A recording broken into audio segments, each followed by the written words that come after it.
Welcome back to the trucking journey. I'm Trucker Jim, and I had just ended a 600-mile shift. I am in San Antonio, Texas.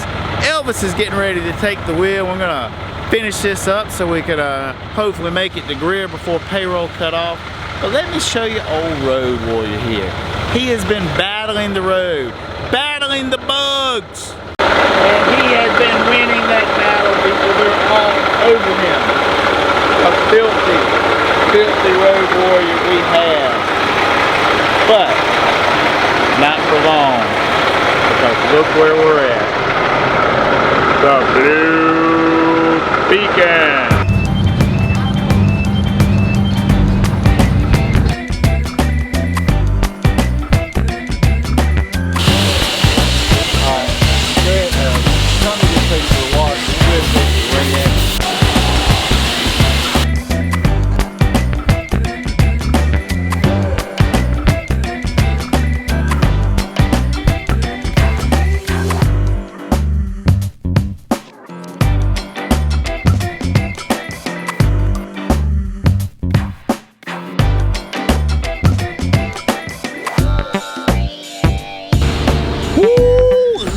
Road Warrior, people.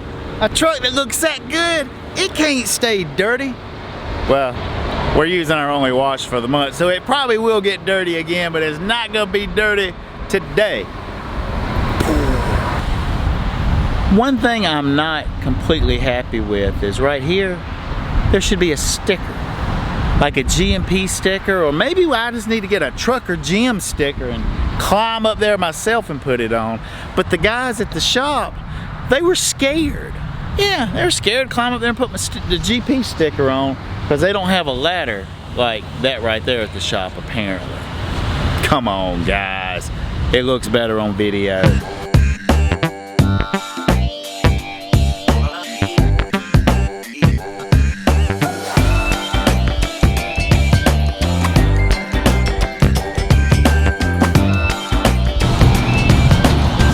While we're at it, you guys want to see the engine?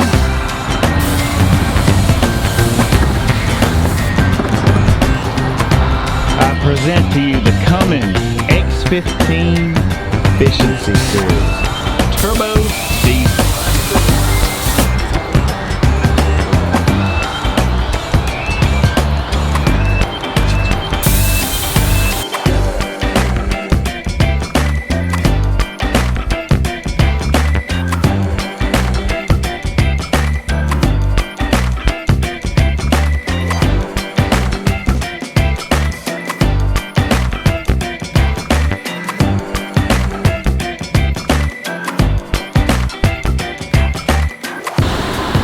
So I was rolling dirty on my shift, but Elvis, he don't roll like that, people. No, sir. He even paid extra for tire dressing. That's how we roll in the Road Warrior.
a little city footage of New Orleans, or New Orleans, however you want to say it, that I was not expecting to capture, because that is normally not on our route.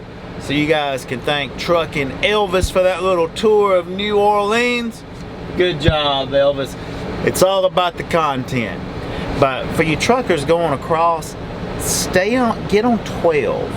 Don't go on 10 at that split besides Baton Rouge. It'll take you on the scenic route. Hey, but now we are parked in Connersville, Georgia.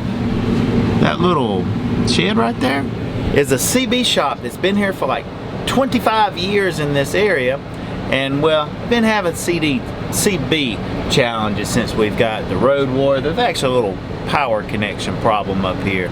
I think it really began when the bumps along I-10 made it fall completely out. But we're getting tweaked, tuned, our wires are good. We should be solid and be able to get out, you know, 3 or 4 miles at least. At least the 48 states. You won't be able to get us to Alaska or Hawaii, but the lower 48, breaker better. So we'll come up with a CB handle for ourselves. I guess I'll just be Trucker Jim on the CB, and we've got Elvis. Maybe we can have some conversations out on the road.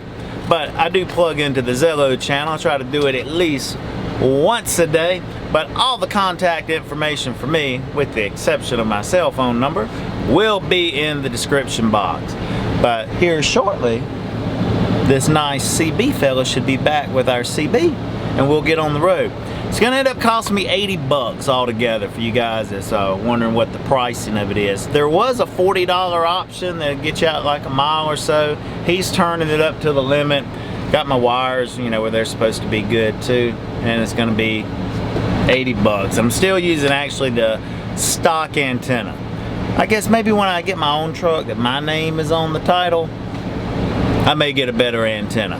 This one will do for now.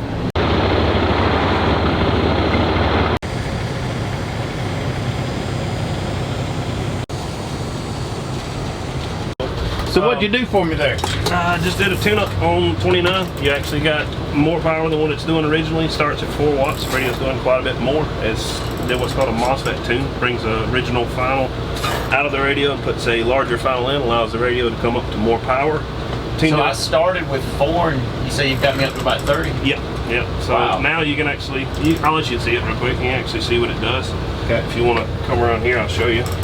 This gives you an idea what this radio is capable of. The radio starts at 4 watts. You can bring it up. It's just a matter of having the right type of equipment to be able to do so. If you actually run the radio right here, this is just basically a 1,000 kilohertz tone. Basically just throws basically yell into the microphone. You can actually see what it does and what it's capable of doing. If you look right here, you got a 20 watt scale right here. Right. Key the radio at about 8 watts right here. You modulate on the scale, does over 20 watts. You go to the higher scale, there's a 200 watt scale, 200 watts over here, 10, 20, 30. You're doing right at 29, right at 30. You look at about a $600 meter over here, you key in about, what, 7.5 watts, going to 28 that time and went 30.1 while ago.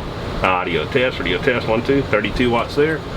You've got a spectrum analyzer that allows you to see where your power is actually going on what frequency, and you can actually be modulated. Audio test, 1, 2. Every bit of the power is focused on the frequency that you want to talk on. Awesome. So doing a very good job. The radio's working the way it's supposed to and doing a lot better than it did to begin with. Allows you to get out the mileage that you want to get it out. And what's the advantages of this new mic versus that of static that I came in with? This microphone's not a noise. Why was it so bad? Yeah, well, this microphone will make you sound like you're in a tin can and hollow because it's actually amplified. It tries to do part of the work that the radio is capable of doing. You have a noise canceling microphone here that's designed to cancel out noise, and you're trying to amplify noise or any sort of audio with this microphone here. If you do the work properly in the radio, you won't have to have a microphone like that, and you'll sound much better, cleaner, and stronger. Awesome. Thank you very much. Appreciate you, man. I hope you have a good one. I hope you enjoy it, man. And another good thing to do, like I said earlier, is you can always take a picture of where you've got these knobs set. Okay. So where I've got these knobs set, so you can have somewhere to go back to. 10-4. Okay. And then this radio holds it nice and tight. That's much tighter than I had. And if you ever need to go back and tighten it up more, all you do is push right up here, and it pulls the Velcro right off, and you can tighten it down as tight as you can. As far as the adjustments, if you want to, quiet channel, you listen to the amount of static you have. The first goal is to knock out the static. You can knock it out with the squelch control and actually eliminate the static, or you can knock it out with the RF gain control. If you can handle it and you can leave a little bit of static in there, you'll talk a lot further with RF gain than you will with squelch. Squelch is the equivalent of putting up a gate. You have to jump over that gate in order to break that signal. So what you'll end up doing is where you're blinking between 2 and 3 S units right here, you'll block out between around 3.5 to 4 S units at least. So that means people with a larger signal are the only ones who can break through. If you use RF gain and you leave a little bit of noise in there, those people who'd be at half an S unit before, over your static level, you'd still be able to hear. You don't see anything on the signal meter, but you can still hear people. I'll move back to the signal meter right here. Next feature you'd want to look at would be delta tune. You leave it straight up and down, don't worry about adjusting it or anything. Dynamite, you adjust it in unison with your talk back. The talk back is if we squeal. If we have a squeal, we turn our talk back back, or we turn our dynamite back. Talk back is what you hear, dynamite is what you and they hear. So the goal is to turn down just your talk back and not have to worry about your dynamite. If you listen right here, I can talk just fine, wide open. I don't squeal, feedback, or anything like that, so I'm doing good. As far as the next adjustments would be just basically static adjustments. You got NB, A&L, nothing, and A&L. Use NB/A&L. It knocks out extra static. You heard that extra amount of noise come in there when I had it off, and I turned it on and it helped knock it out. If you want to use any extra features on the radio, you got a 9, 19, and emergency channel 9, 19, and just regular channel. So you can be in a quarry and be on a different channel or whatever, and you can go back to 19 by pushing the button twice. Otherwise, you can just adjust it back to 19. As far as your volume level, if you find yourself cutting the volume way over about 12 o'clock, you're going a little bit high and you'll start distorting on the speaker. So for the most part, unless you have some other problems, you won't see yourself running 3 or 4 o'clock on the volume level. Around 12 or 1 o'clock should be fine. If you ever want to go to weather, you got your weather features right here: CB, weather, and public address. If you want to dim out your radio, you got your dimmer right here, and then that's pretty much all of it. If you ever want to scan, you'll run your squelch up and turn the scan feature on. I never use it personally. If you want to check your SWR, you go over here to the calibrate function, turn this SWR cal to the CAL line, or adjust it to that CAL. We read about a 2.0 on the antenna set up outside with about a 900R analyzer. We'll see and this one reads about a 1.2, so that's not quite right. It's just a ballpark or something to at least tell you that something's changed. If you move from that 1.2 in the future, you know something's changed on your setup, but it's better to get an analyzer on your equipment than try to test it with that. That's got it. That's got you everything set and how it works. You should want to talk on it and enjoy it. We appreciate it. Now, where are you located here? Over here on exit 164 off I-85 in Georgia. Awesome. 0. Somebody give me a radio check. See if I get somebody else to holler at me real quick. You're Roger the radio check. Appreciate it. Thank you, Stargazer. He's 4 miles down the road, so you're doing just fine. So you start 4 miles. Alright, everything's working the way it's supposed to. You're doing a good job. And if you ever want to change do you like green? I do. Okay, well if you ever want to change red, it, you push the button in the center and you adjust it down, right down here, till you go to display color. You push that button, you can change it from green, blue, red, or orange. So you got all those settings to adjust. Okay. You go back down to exit, and that's how you get out. But to get in it, you push this button right here and just start turning it left and right. And all the way down is how you exit. 10-4. That's how it works. That way you have something to go back on. Awesome. All right, Elvis, we got a radio now. CB radio. Break 19 for radio check, please. Now that we have one, I'm gonna be like LL Cool J. Can't live without my radio. I'm sorry if you can't understand, but I need a radio inside my hand. Don't mean to offend other citizens, but I kick my volume way past 10. All right, YouTube. What trailer did you just try? Oh, never mind. It's that one on the bill. 6033. That's it. And just so you guys know, we're at ProTrans in Greer. 2 things about this. Your GPS and your phone ain't gonna know where it's at. It's not. Now, but GPS sends you the directions of how to get here and everything, if you read them. which that's what I had to do the first time I got here. And there's a way, well hell, let me show you. On your GPSs, if you hit right here, it actually gives you the option of saving current location, and you can save it in your address.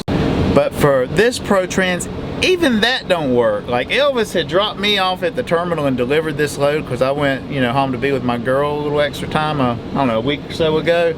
And then Elvis called me later and said he was on a 2-lane road trying to figure out how to get turned around because it told him to turn on the road prior to this, which ain't the way to get here, because Global Commerce Drive, I think, is the name of the road. And there's several places back here, but on Apple Maps, well, I didn't try Google Maps, but Rand McNally Maps, it does not exist. But once you get here the first time, hey, it's no big deal. You know how to get back.